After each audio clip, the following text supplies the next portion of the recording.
Forget copying and pasting. This is much easier and much quicker, and it will save you a lot of headache. And basically all you have to do, and this is something that can come in handy, is let's say you have some data. We got some cells here we just want to move around.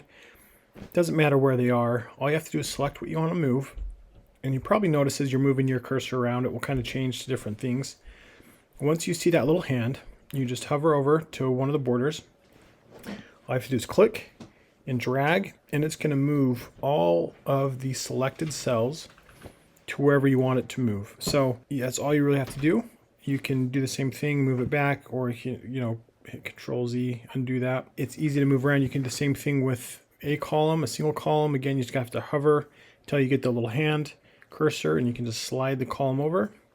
And easy as that, it moves where you want it. It's going to do the same thing with a row.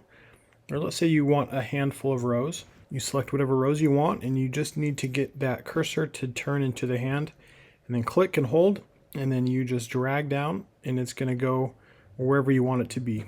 Now let's say you do want to get rid of some of these blank cells. You can just highlight those, hit Command or Control minus or Command minus on the Mac, and it is going to move that data around for you. So it makes it nice and easy, so you don't have to, again, do copy, paste, and worry about some of the headache with that. So hopefully this is helpful and will save you a little bit of time. Let me know if you have any questions or concerns in the comments below. And remember to subscribe to The Excel Guy.